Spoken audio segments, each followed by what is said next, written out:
Bienvenidos y bienvenidas, estamos una vez más con ustedes en su programa Respuestas a Preguntas que Incomodan con Yatensi Bonilla. Permíteme, Yatensi, darte la mano en señal de compañerismo y bendición. Muchas gracias, Gabriel. Siempre un gusto estar contigo, Yatensi. Creo que todos y todas estamos de acuerdo en que aprendemos mucho con tus enseñanzas y tus conferencias. No, y no solamente con mi persona, también con usted, Gabriel, porque el hecho de saber hacer preguntas inteligentes demuestra que usted es una persona muy brillante, inteligente.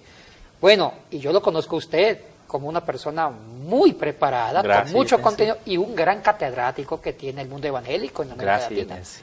Bueno, después de estas palabras tan motivadoras del pastor Yatensi, estamos comenzando con este programa y le recordamos que estamos en preguntas sueltas que la gente ha lanzado, o más bien preguntas abiertas, a nuestro correo. Yatensi, ¿cuál es el correo al que pueden enviar las preguntas?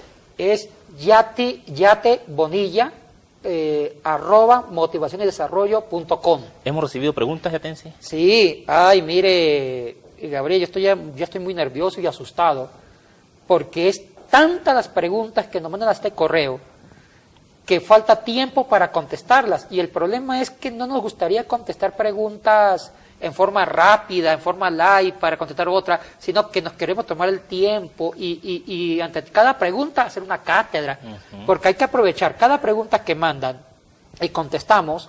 Queremos hacerlo también, gastar varios programas para profundizar, y a veces se acumulan muchas preguntas que yo creo que pongamos, y yo les pido a los que mandan preguntas que no se preocupen, no se asusten, no piensen que no las queremos contestar.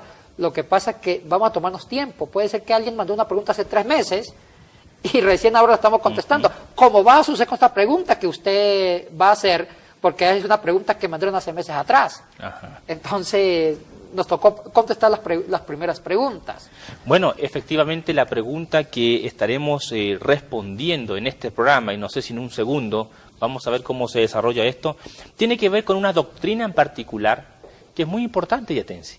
Doctrina que muchas iglesias comparten y otras no. Doctrina que ciertos conferencistas o predicadores comparten y otros no. Se han escrito sendos libros acerca de esta doctrina, aplaudiendo la doctrina o afirmándola y otros negando esta doctrina. Y me refiero a la predestinación. Alguien nos preguntó a través del mail, ¿qué es la predestinación? Y de eso tratará este programa y tal vez el siguiente.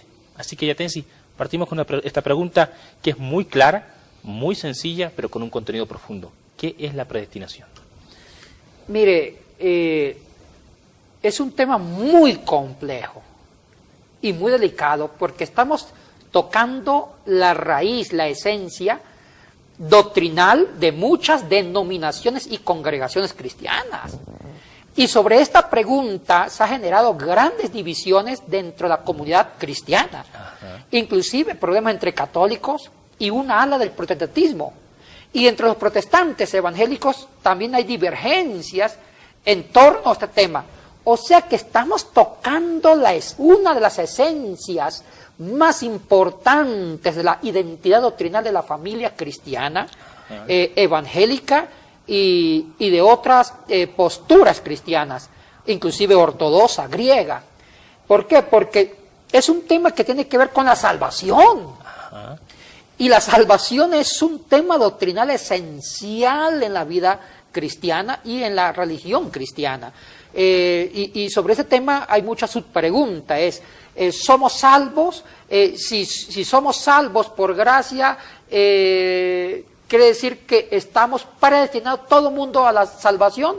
¿O Dios escogió a unos a condenación, otros a salvación? ¿O la sangre de Cristo es limitada? ¿Solamente derramó su sangre para algunos que Él quiere salvar? ¿O murió y derramó su sangre para todo el mundo? O sea, sobre eso se ha tejido mucho. Ahora, empecemos por el comienzo, Gabriel, el término. Ok, vamos entonces a definir etimológicamente la palabra predestinación, Sí. ¿correcto? Gabriel, aquí tengo una profunda preocupación y aquí este programa se va a enriquecer. Usted es un historiador y un teólogo de pura sangre y un gran teólogo, y permíteme felicitarlo. Yo manejo más la exégesis bíblica, la parte técnica de eso que a veces aburría a los alumnos, el auristo, la traducción. Lo que dice el texto. Lo que dice el texto. Y aquí hay grandes divergencias, muchas divergencias.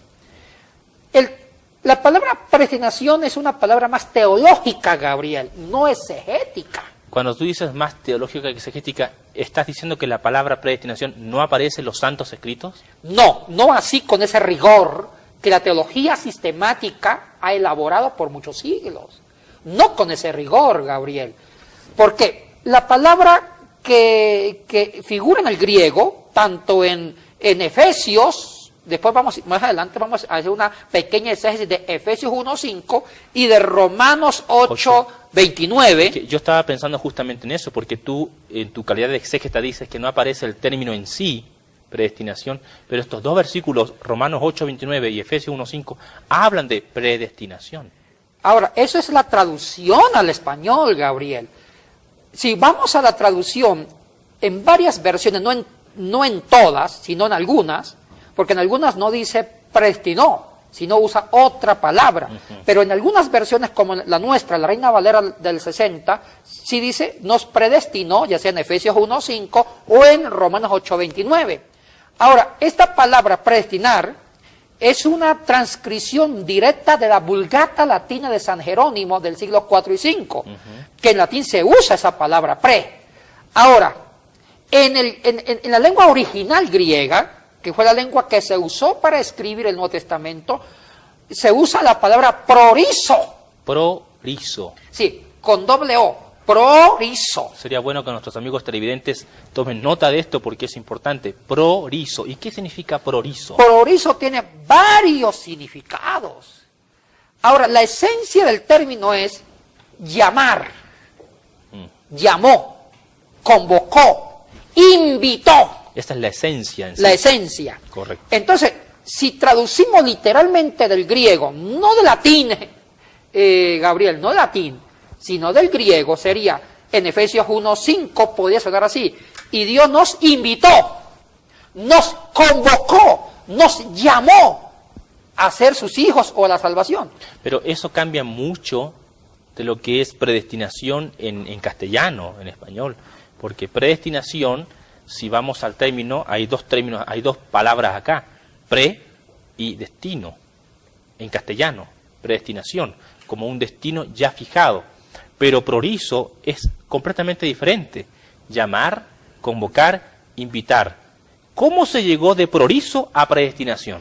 Depende mucho del traductor. Uno de los que le dio otro sentido doctrinal teológico fue San Jerónimo, entre los siglos IV y V, cuando él traduce de las escrituras en griego y en hebreo a latín.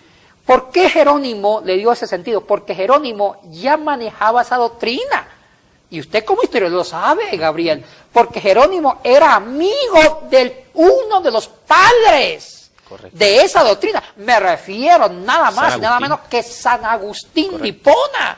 Entonces, Agustín fue, se puede decir, que el que diseñó esa doctrina teológica desde el siglo IV después de Cristo, y Jerónimo abrazó esa doctrina porque Jerónimo y Agustín fueron de la misma época y los dos trabajaron en el mismo sentido. Entonces, Jerónimo la adopta, la teología de la predestinación de Agustín de Hipona, y la va filtrando en su traducción cuando lo tradujo la escritura del griego y hebreo al latín con la famosa Vulgata latina. Entonces, por eso que él le pone en latín predestinar, que es una palabra más latina que griega, y ahí quedó encasillada esa doctrina hasta el día de hoy. No en todas las versiones, en algunas. Es importante señalar a nuestros amigos de la audiencia de que constantemente en el programa mencionamos a teólogos de la historia o a personajes importantes de la Iglesia, entre ellos San Jerónimo del siglo V, siglo IV, San Agustín de Hipona, que es considerado en los círculos teológicos uno de los más grandes exponentes y padres de la teología en muchos aspectos. Si no me equivoco, San Agustín de Hipona vivió del año 354 al 430, y justamente por la misma época de San Jerónimo. Y justamente San Agustín de Hipona, él no creía en el libre albedrío, porque en esencia el hombre para San Agustín de Hipona era malo completamente, y era imposible que eligiera el bien o eligiera el mal. Ahora, Yatensi, ¿hubo alguna otra influencia en Jerónimo para transcribir prorizo a predestinación? No, fue la influencia agustiniana. La historia ha demostrado, Gabriel, y usted lo sabe más que nadie, que los dos grandes doctores de la Iglesia.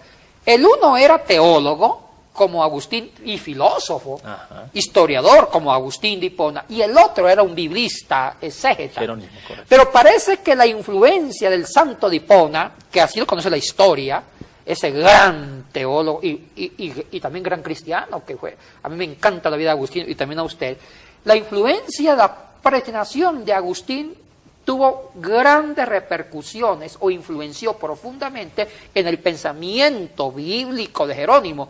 Es por eso que para entender la Vulgata Latina de San Jerónimo hay que entender la influencia de Agustín en Jerónimo, en varias partes de las traducciones. Entonces hay que separar con un bisturí y hacer una cirugía de alto riesgo. Separar lo que es influencia de Jerónimo en la Vulgata Latina y lo que el texto griego lo dice en su propia naturaleza pura. Entonces, hay que hacer esa separación muy delicada. Yatensi, pero al referirnos a prorizo en griego, llamar, convocar, invitar, ¿no ponemos en jaque a esto de la doctrina de la predestinación? Sería bueno quizás escarbar un poquito la historia y que nuestros amigos y amigas puedan entender qué mismo es esto de la doctrina, qué enseña la doctrina de la predestinación y cuáles han sido sus máximos exponentes. Ya dijimos a San Agustín de Hipona, pero siglos más tarde tenemos a otros, grandes exponentes también, y padres de la Iglesia, como Juan Calvino, por ejemplo. Mire, un 70%, no sé si la estadística que estoy manejando, y usted me corrige, Gabriel, si me equivoco, un 70% de la doctrina protestante de la Reforma del siglo XVI es de tendencia calvinista, de Eurico Zwinglio, de la predestinación, y un 30% de la doctrina protestante de la Reforma es de tendencia arminiana, de Jacobo Arminio, que va por otra línea. El libre albedrío. Libre albedrío. Ahora, yo creo que es importante ver la raíz o las raíces históricas de esa doctrina, que el responsable, aunque hubiera un antecedente teólogo más antes que él como Pelagio, pero en sí el responsable de esa doctrina, el que la diseñó, no fue Calvino, no fue Eurico Zwinglio, el reformador de Zúrich.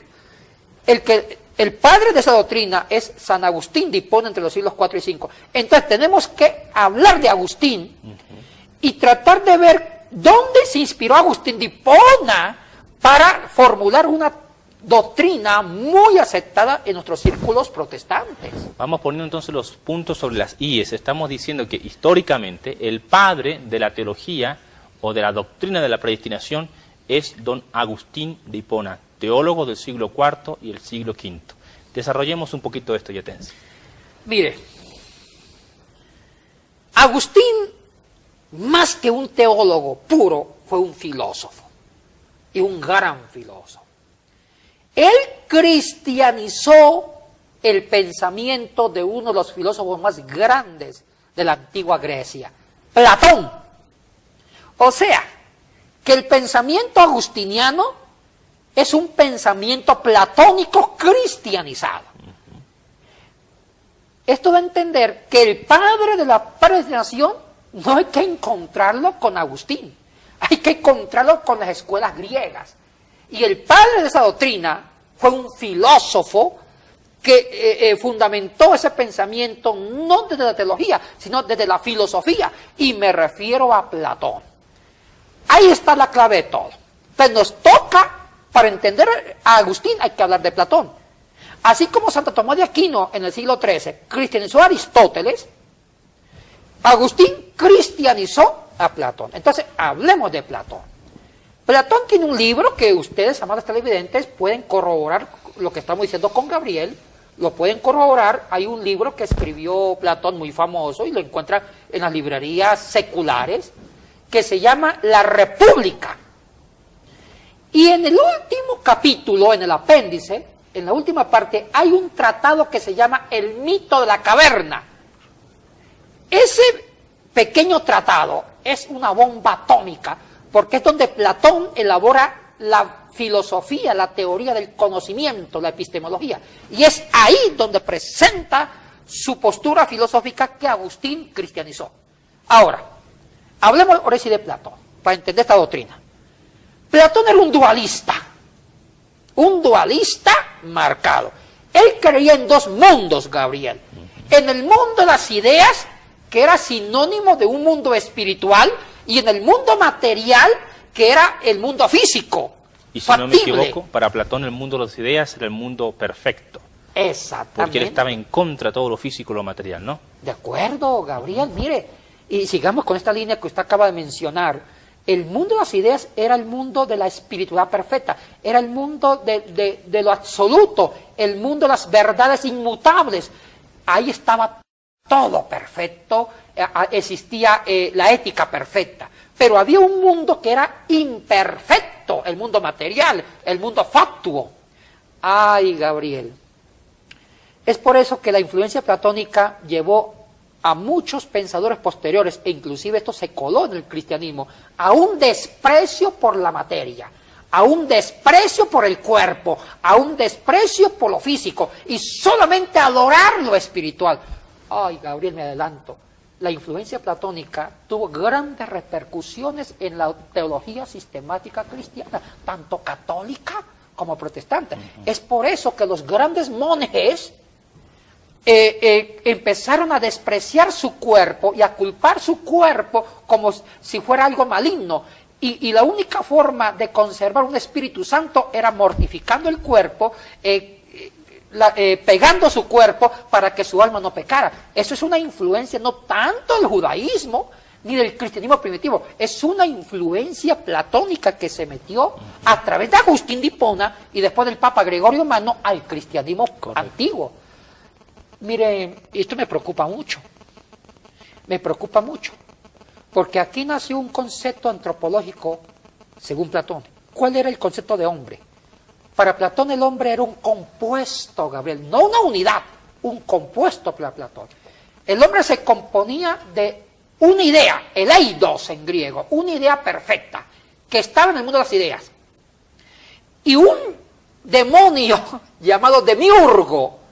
El demiurgo para Platón, que está en la República de Platón, era el demonio, el artífice, que bajaba una idea linda, perfecta, hermosa, bonita, y la encarnaba en un cuerpo imperfecto, feíto. Ese era el concepto de hombre para Platón. O sea, que aquí se fundó una doctrina católica muy antigua. Bueno, no digo de la doctrina católica romana, me refiero al catolicismo universal. Que era que ya las almas preexistían con Cristo. Y cuando nacía un niño, estuvo una ala del pensamiento antiguo cristiano, que cuando nacía un niño es porque Dios bajaba la alma de ese niño y lo mezclaba en un cuerpo. Mi mamá me enseñó así, mi mamá fue monja, entonces ella me enseñaba de esa línea. De hecho, varios de nuestros padres, o quizás nosotros, escuchamos también esta postura acerca de las almas de los niños que estaban en el cielo y bajaban, ¿verdad?, al momento de ser concebidos. Pero sigamos con esto de Platón y la predestinación, ya tenés. Pero Platón decía, cuando la idea o el alma, cuando estaba en el mundo de las ideas, pongamos un ejemplo, Lorenzo. Lorenzo ya existía antes de nacer. ¿Dónde existía en cuanto a concepto de idea, de alma, en el mundo de las ideas? Y Lorenzo conoció todas las verdades absolutas en el mundo de las ideas.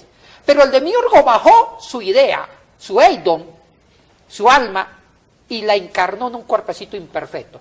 La encarnación, al meterse en un cuerpo, se contaminó de la ignorancia, se contaminó de la corrupción, y él se le olvidó lo que antes conoció en el mundo de las ideas. Entonces comienza Lorenzo una caminata que se llama reminiscencia, dice Platón. Empieza a tratar de volver a conocer lo que antes conoció. Pero el cuerpo le dio todo como especie de el cuerpo, su materia, le enceguezó, perdón, no sé cómo la palabra apropiada.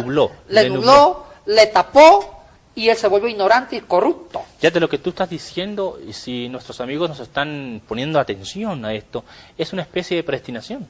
Sí. Lo que Platón está diciendo. Exactamente. La preexistencia y todo lo demás. Exactamente, muy bien. Pero, ojo, el alma tiene que regresar de nuevo al mundo de las ideas. ¿Cuándo regresa? Completamente con la muerte. ¿Qué es la muerte para Platón? Es que el eidos regresa de nuevo donde vino. O sea que el hombre está destinado a regresar de nuevo donde vino. A su origen. Esta es idea platónica, entonces. Platónica. Todo lo que estamos diciendo acá, estos últimos minutos, es la idea de este gran filósofo griego, Platón. Producto del dualismo, Gabriel. Entonces, Esto influyó entonces grandemente en San Agustín de Hipona.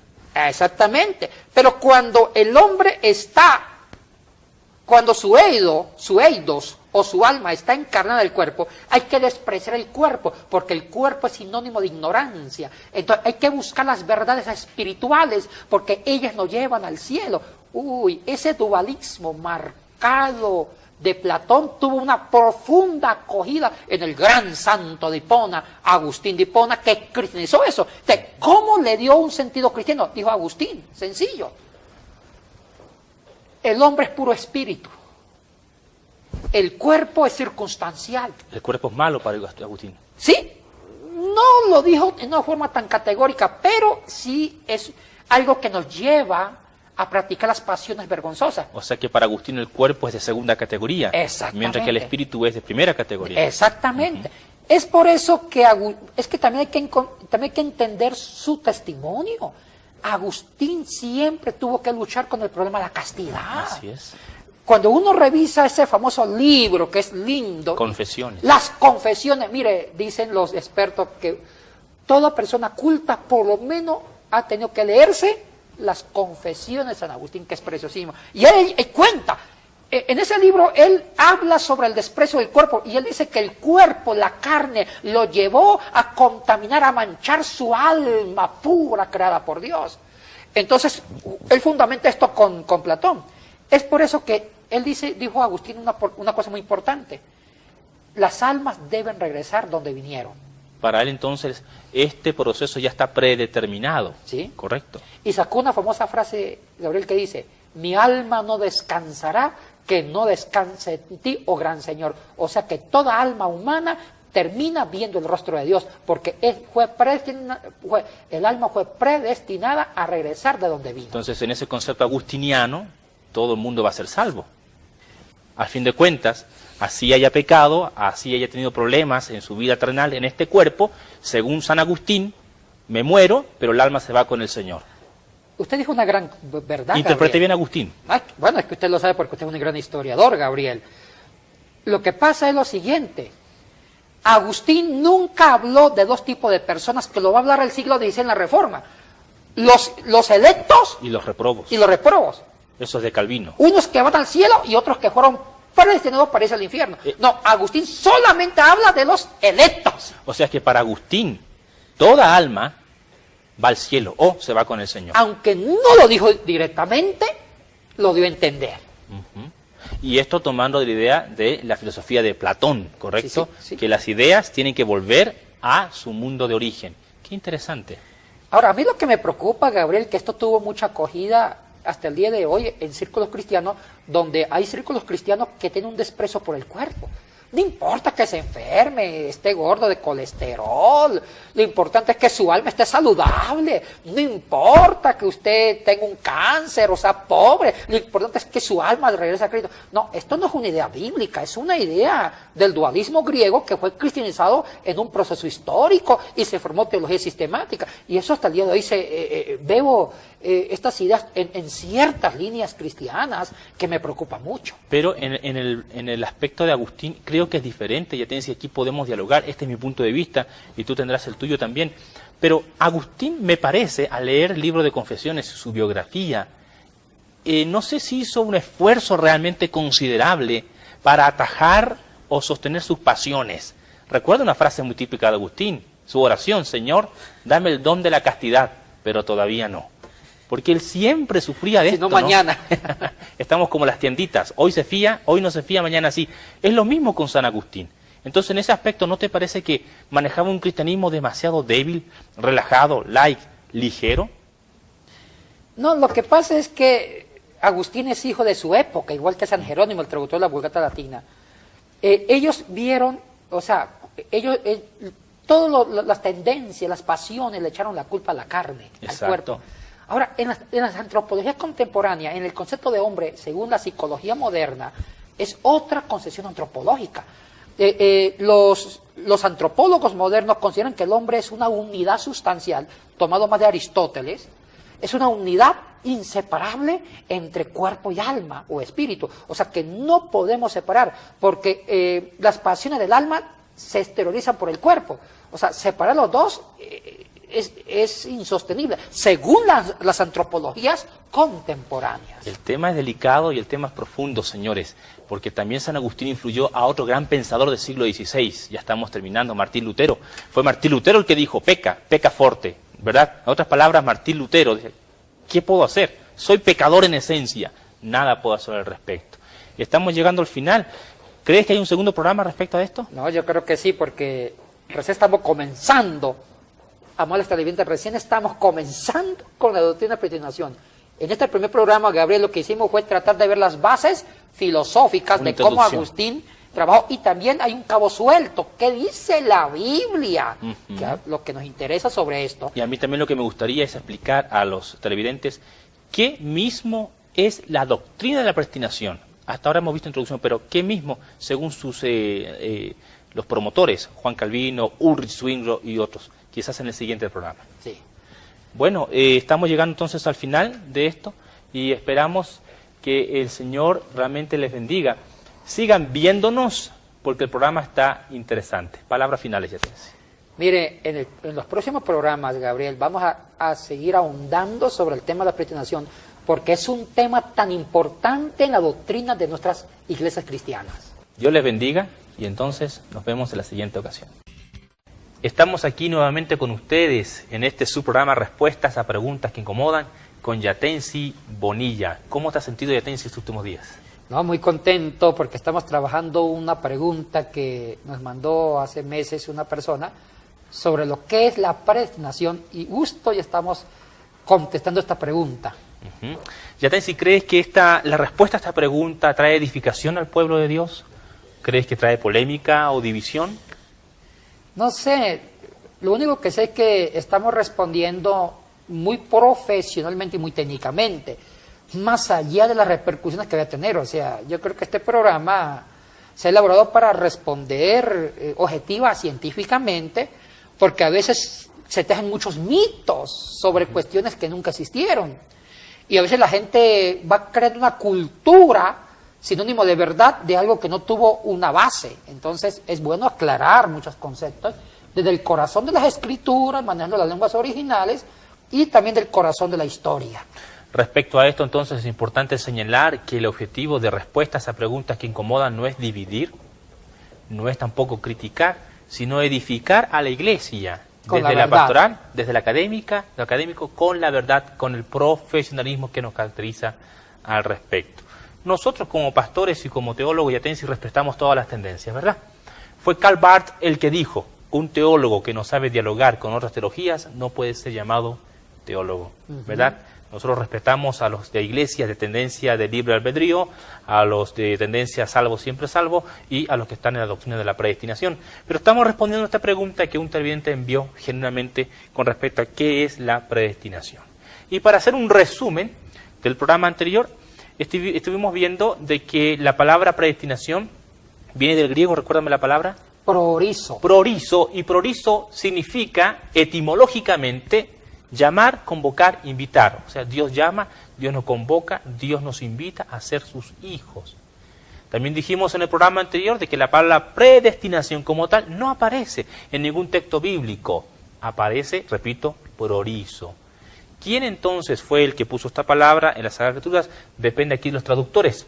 San Jerónimo, siglo V, influenciado por su amigo y contemporáneo San Agustín de Hipona, que a su vez fue influenciado por un gigante de la filosofía, Platón, quien concebía el mundo de las ideas y el mundo material. Para Platón entonces las ideas o el alma del ser humano estaba ya predeterminada a volver a su mundo de origen, el mundo de las ideas. Esto plasmó fuertemente el corazón y mente de San Agustín de Hipona y obviamente a San Jerónimo.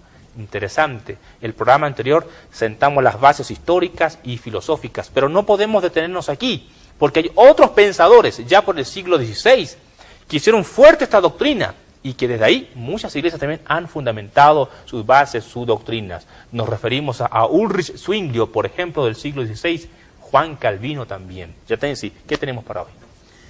Sí, como usted ya lo mencionó, Gabriel, vamos a descubrir o a dialogar sobre los pensamientos teológicos de varios reformadores que también siguieron cristianizando esta doctrina que cristianamente nació con San Agustín de Hipona entre los siglos IV y V y que Agustín, como usted lo dijo en el resumen, lo tomó de Platón. Ahora, el catolicismo antiguo, Gabriel, hubo muchas discrepancias. Existieron grandes cristianos, doctores de la Iglesia, que siguieron la línea de Agustín y otros que no estuvieron de acuerdo con Agustín.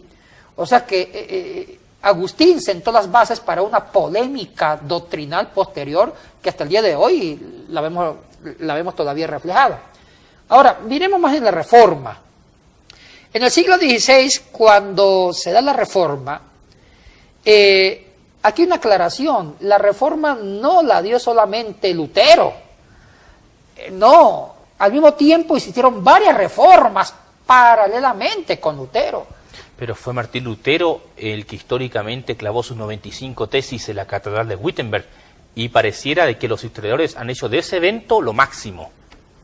Bueno, lo que pasa es que los historiadores se focalizaron en Lutero, pero paralelamente a Lutero existió un Ulrico Zwinglio, correcto, que es tan contemporáneo como Lutero, y los dos hicieron las reformas paralelamente. Pareciera que Ulrico o Ulrich Zwinglio ha sido opacado por la sombra de Martín, ¿verdad? En cierto sentido, sí, sí. Ahora, mire, la reforma protestante de Ulrich Zwinglio o de Ulrico Zwinglio fue fundamentado con una teología de la predestinación. Un momentito, ¿tú estás diciendo que es Ulrich Zwinglio quien populariza esta doctrina? ¿No es Juan Calvino más bien, Yatensi? Bueno, Juan Calvino se inspiró en Zwinglio, un poquito posterior, porque históricamente primero es Zwinglio. Inclusive si vamos a ver la fecha de nacimiento y de muerte, ahí ya nos dice todo, porque Zwinglio nace en el año de 1484. Un año después que Martín Lutero. Exactamente, y muere en el año de 1531. En cambio, Juan Calvino nace en el año de 1509 y muere en el año de 1564. O sea que realmente la teología calvinista fue inspirada por la teología de Zwinglio. Y esto es muy importante, Yatensi, porque en los libros de historia se suele ver a Juan Calvino como el padre de la doctrina de la predestinación, ¿no? Pero tú nos estás diciendo que es más bien Ulrich Zwinglio quien ya toma las ideas de San Agustín y de otros pensadores para escribir sus pensamientos. Mira, que hay una cosita, a veces los historiadores se enamoran de un personaje y escriben sobre ese personaje y lo da a entender que es el único. Y a veces no se focalizan sobre otros que ya existieron. Entonces yo creo que hay que recuperar la paternidad teológica de la predestinación protestante con Zwinglio, porque Calvino es un efecto de Zwinglio. Aunque también Calvino le dio otro giro, correcto, diferente, otra tendencia, otro foco, pero en sí la esencia la toma de Zwinglio, que Zwinglio tomó de San Agustín de Hipona y de una vertiente histórica. Aunque la predestinación de San Agustín de Hipona, como dijimos en el programa anterior, no es como la que se conoce hoy realmente, ¿no? Que unos son predestinados para salvación y otros predestinados para condenación. Me parece que en el pensamiento agustiniano estaban todos predestinados de alguna u otra manera a volver al lugar de origen. El alma se va con Dios. Hablemos de Ulrico Zwinglio, Yatensi, para entender su doctrina. ¿Qué mismo era él? ¿Quién fue? ¿Qué hizo? ¿Y dónde lo hizo? Zwinglio fue el reformador suizo de Zúrich y fue un humanista. Él perteneció a los círculos humanistas, como también perteneció Juan Calvino. El humanismo de la época moderna es muy importante. Ahora, cuando hace la reforma que hizo Zwinglio fue una reforma más patriótica, porque él amaba a su país, a su tierra natal, a Suiza. Y los suizos eran grandes soldados que vendían sus servicios como mercenarios a los que adquirían su servicio. Entonces, él quiso decir, mire, el catolicismo antiguo no ha ayudado a una identidad patriótica nacional. Entonces, él quiso dar autoestima a los suizos, decir, mire, ustedes no se vendan como mercenarios al mejor postor, ustedes tienen su propia identidad. y por ahí él fue confesionando la reforma. Ahora, esto ayudó mucho la predestinación a este objetivo. O sea que Zwinglio más bien organizó y fue el gestor de una reforma protestante en Suiza, en Zúrich, pero más de tendencia política, vamos a decir. Y patriótico, y patriota. Ahora... Pero, y justamente, ¿qué tiene que ver eso con la predestinación? Para allá vamos, ¿no? Sí, justo para ese punto vamos. Él toma a Agustín, y usted ya lo aclaró. Agustín tuvo un concepto de predestinación más que todos se van a salvar. Más universal. Más universal. En cambio, Rico Zwinglio fue mucho más bipolar. Él dijo, mire, fundamentemos la predestinación en un tema muy importante, la soberanía de Dios. Ese es el fundamento de la doctrina de la predestinación de Ulrico Zwinglio. La soberanía, dijo él. O sea, Dios decide. Dios decide, porque Él es soberano. Y tomó un texto de las Escrituras en los Evangelios cuando dice, ninguna hoja de un árbol se va a caer sin el permiso y el perfecto control soberano de Dios. Porque aún los cabellos están contados, dice. Exactamente. Entonces, él toma esa parte de la Escritura y empieza a fundamentar su doctrina. Ahora, dice él, y mire que es lógico lo que dice Zwinglio, tiene una gran lógica, Gabriel. Es muy bíblico, además. Sí, porque dice, mire, si Dios es soberano, una consecuencia de su perfecta omnipotencia, omnisciencia, omnipresencia. Y omnipresencia de su soberanía es que Él controle todo. ¿Incluso el futuro? También el futuro y el comienzo. O sea, la soberanía de Dios genera un control perfecto de todos los acontecimientos históricos, desde antes y después. Cuando hablas de un control total, hablamos entonces que Dios, en el concepto de Zwinglio, tiene el destino de la humanidad ya fijado. Exactamente, porque si Dios no tuviera el destino de la humanidad, significa que no es omnipresente, omnisciente, ¿Y ya no o Dios? sea que no hay una soberanía de Dios y ya no es Dios. Esa es una lógica para fundamentar Es un su pensamiento doctrina. muy genuino, ya tienes. Y muy lógico. Y muy profundo además. ¿Sí? Entonces, bajo la omnipresencia, bajo, ¿cómo se llama? Todo el omnipresente, omnisciencia, o sea que Dios controla todo, lo controla Dios. Es por eso que Dios ya tiene dos tipos de personas en la salvación: los electos y los reprobos. ¿Y ese no fue un invento de Juan Calvino, más bien esos términos? No, lo inventó Zwinglio. Qué interesante. Que Calvino lo retoma es otra cosa. Y tú sabes que a mí me gusta la historia, y yo siempre había leído que era Juan Calvino el que inventa esos términos, los electos y los reprobos. Los electos, que son los hombres destinados para salvación, y los reprobos, los hombres destinados para perdición. Pero tú dices que fue Zwinglio más bien quien inventa eso. Fue Zwinglio. Que Calvino retoma los conceptos, lo depura y le da otro giro, es otra cosa, Gabriel. Entonces dice Zwinglio, si Dios tiene todo el control, o sea, es como la palabra antes, Zwinglio fundamenta la predestinación dentro de la soberanía. De la soberanía, esa es la palabra correcta, la soberanía. Entonces quiere decir que Dios, desde antemano, tiene dos grupos de personas: los electos, que fueron elegidos, predestinados para la salvación, y los reprobos, que fueron elegidos y predestinados para la condenación. ¿Dónde se basa bíblicamente Zwinglio? Se basa en Efesios 1:5 y en Romanos 8:29. ¿Podemos leer esos versículos? Claro. Bien, justamente acá tenemos el pasaje de Romanos 8:29, Yatensi. Vamos a Romanos 8:29. Dice: porque a los que antes conoció, también los predestinó, para que fuesen hechos conformes a la imagen de su Hijo, para que Él sea el primogénito entre muchos hermanos. El 30. Y a los que predestinó, a estos también llamó. Y a los que llamó, a estos también justificó. Y a los que justificó, a estos también glorificó. Ya te insisto, estos versículos están claritos, al menos en esta versión.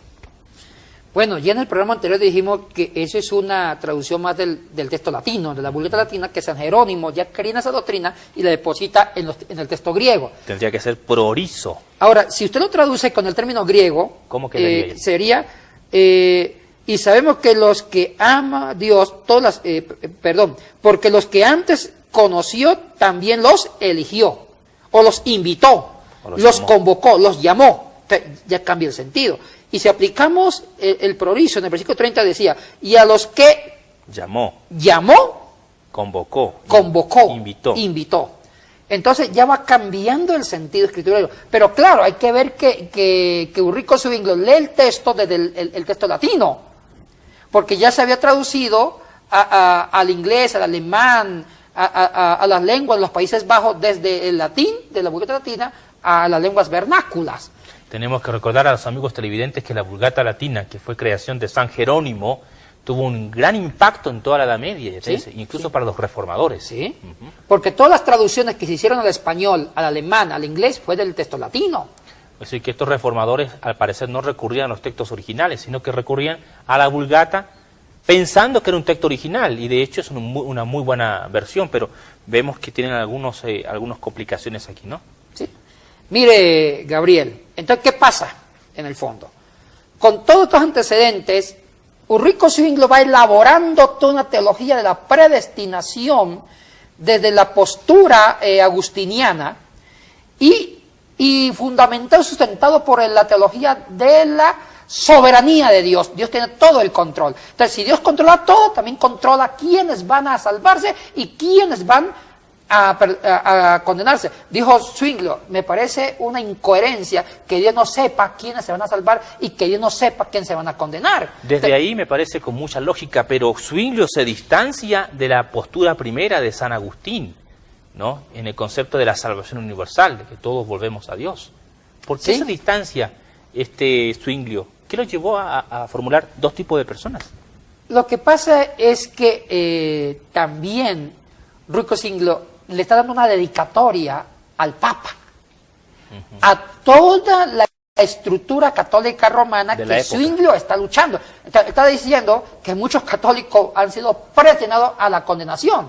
Entonces, también hay que ver que Zwinglio está luchando contra un sistema teológico de la Edad Media, del catolicismo antiguo y medieval. O sea que él está interpretando este pasaje también en base a las circunstancias históricas que está viviendo. Exactamente. Y posiblemente hay versículos que venían a la mente de Zwinglio, no todo el que me diga Señor, Señor será salvo. Exactamente. Entonces, todo eso ayuda a construir esa doctrina. Ahora, aquí hay grandes problemas teológicos, porque también es cierto que Zwinglio, por la lógica de la soberanía, si Dios es soberano, también controla y sabe quién se van a condenar y a salvar, pero también genera otra contradicción al mismo tiempo.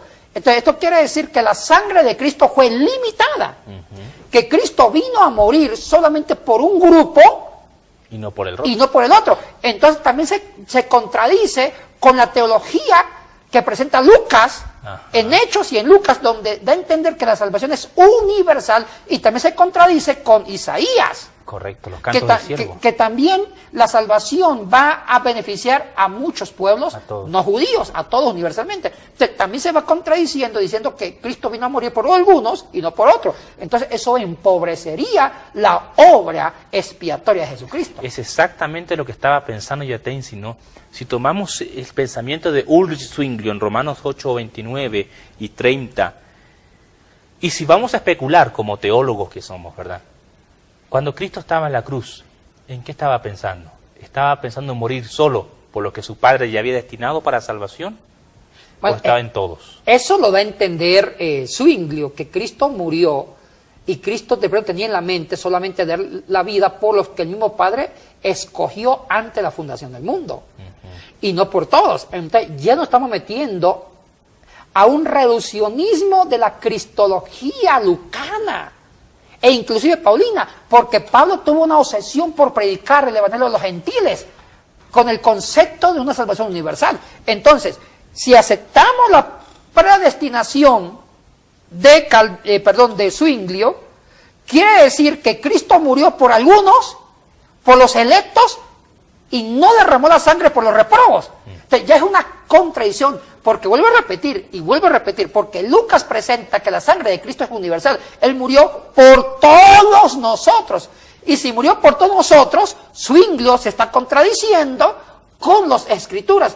que da a entender que la sangre de Cristo, la obra expiatoria de Cristo es universal. Pero por otra parte, Yatensi, la postura de Zwinglio es bastante contundente, porque la Biblia sí habla de un Dios soberano, la Biblia sí habla de un Dios omnisciente que todo lo sabe, y si es así, entonces Dios también conoce el futuro de la humanidad, y si es así, entonces todos ya estamos destinados.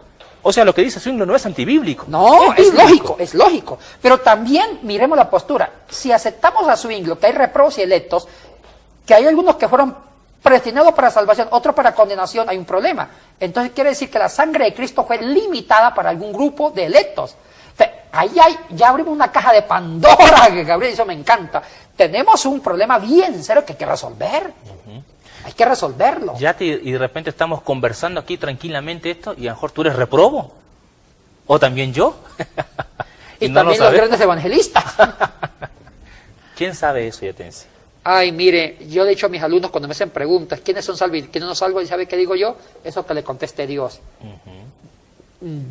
Y yo a veces felicito a los osados, que ya se atreven a decir quiénes son salvos y quiénes no son salvos. No, esas son respuestas muy divinas, que mis neuronas no alcanzan para... ¿Tú no te atreves a formular quién es salvo y quién no? No.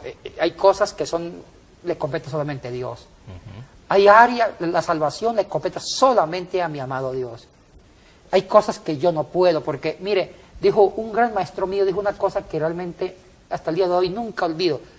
Cuando alguien le hizo una pregunta, si Hitler estaba o no estaba en el cielo, o se condenó, él dijo, mire, no me atrevo a contestar esa pregunta. Esa pregunta que la contesta el mismo Dios. ¿Por qué?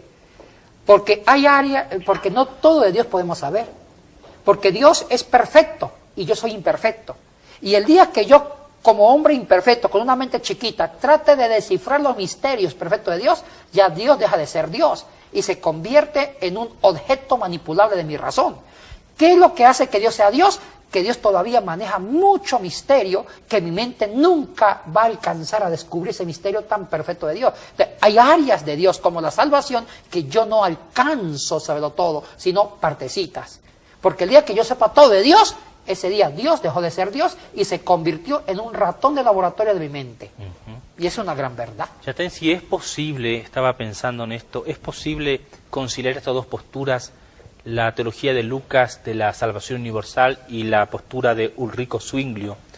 Es posible que, a pesar de que Dios sepa quiénes son salvos y quiénes no, lo cual no significa que los destinó, pero a pesar de que Dios sepa, es posible que el ser humano pueda revelarse a ese destino. Es posible que el ser humano, a pesar de, quizás, saber Dios que está destinado para perdición, revelarse y decidir pasarse al lado o al bando de los salvos. Ahora, aquí nació la contrarrespuesta de Ulrico Zwinglio, llamado Jacobo Arminio. Ah, nuestro amigo Arminio, que representa una ala del protestantismo. Y una ala poderosa también. Poderosa en la parte más de los Países Bajos, sobre todo Holanda. Él no quedó contento con esto. ¿Por qué? Porque Juan Calvino agudizó. Claro. Juan Calvino profundizó la predestinación propuesta por Zwinglio. ¿Qué hizo Juan Calvino? Juan Calvino le dio un fundamento diferente a Zwinglio. ¿Cuál fue el fundamento? La providencia. Dentro de la providencia sustentó Juan Calvino el tema de la predestinación. Pero aquello es increíble. Juan Calvino tuvo mucha más acogida que Lutero. Que Arminio. Que Lutero, que Arminio, que Zwinglio. Y la teología calvinista de predestinación de Juan Calvino tuvo presencia en Suiza, en la Reforma Anglicana en Inglaterra, tuvo presencia en la Iglesia de Escocia, y ahí se originó los presbiterianos. Así es. Bueno, importante, según lo que yo estaba leyendo en historia, ¿verdad?, que en ciertos países de Europa a los presbiterianos se les conoce como reformados. Sí. Mientras que en nuestra América Latina más se les conoce como iglesias presbiterianas. Exactamente. Iglesias que respetamos mucho, porque tenemos amigos también, ¿verdad? Ahí. Ahora, Juan Calvino implantó esa doctrina en el dominio de Ginebra. Mire, cuando él estuvo en Ginebra, gobernando la ciudad junto con Guillermo Farel, hacia el año de 1536, 1538, inclusive esa teología la volvió política, donde dijo, bueno, los electos que ya son salvos, tienen que comportarse como electos. Ay, Gabriel, confeccionaron leyes que ellos mismos ni siquiera las cumplían, junto con Guillermo Farel. Es que Juan Calvino era radical realmente. ¿Sí? En su biografía vemos que el hombre era sumamente fuerte en sus principios. ¿Y por qué hizo estas leyes de disciplina? Y resulta que el gobierno de la ciudad ya eran cristianos, reformados, y seguían la línea de Calvino. Entonces, entre los años de 1536 a 1538, con Guillermo Farel y Juan Calvino dijeron, mire, los electos deben vivir una ética de electos. Nada de vino, nada de juegos de azar, nada de baile, nada de mundo. Se van a comportar como los elegidos y predestinados por Dios.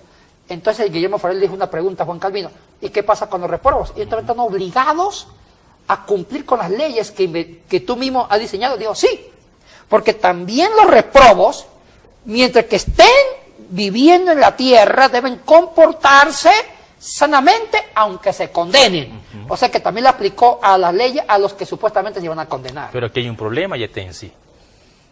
¿Cómo saber quiénes son electos y quiénes son reprobos? Bueno, precisamente estuvo las leyes que inventó Calvino. Cuando se daban esas leyes, dijo Calvino, ya las personas que no puedan cumplir con las leyes, ya son personas que están diciendo que son reprobos. Y a ellos le aplicaban, inclusive muchos de ellos fueron expulsados. Los que daban síntomas de no cumplir con las leyes que Juan Calvino y Guillermo Farel sacaron, eso era un síntoma de un reprobo. Y los reprobos eran repatriados, eran sacados de Ginebra. O sea que la predestinación calvinista tuvo efectos políticos en Ginebra. Correcto. Muy interesante, estamos llegando prácticamente al final del programa, Yatensi. Creo que ha sido muy edificante esta conversación, pero hay muchas preguntas, tengo muchas preguntas todavía en mi cabeza y sé que hay gente que nos está mirando, que tiene muchas preguntas. Es posible que haya gente también, Yatensi, que base su doctrina justamente en esto de la predestinación. Nuestra intención no es aquí dividir ni polemizar, sino más bien hablar de la parte exegética de lo que es la predestinación. ¿Qué consejos, qué ánimos tú le das a esas personas? Ahora, hay un problema serio sobre esto, Gabriel. Jacobo Arminio reaccionó violentamente.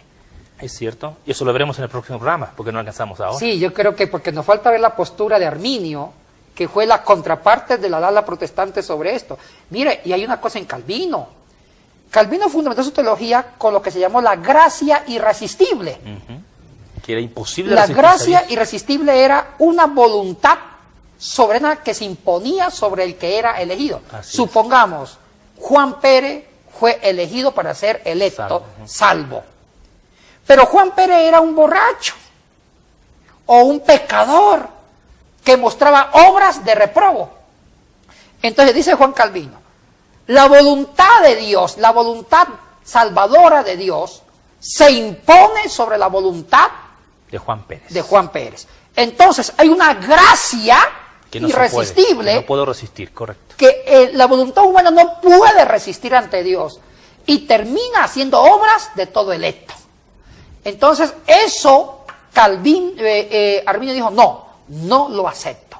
Bueno, muy interesante, pero el siguiente programa estaremos viendo lo que Yatensi nos está diciendo respecto a Jacobo Arminio. Siga con nosotros porque este tema está muy interesante. Bendiciones.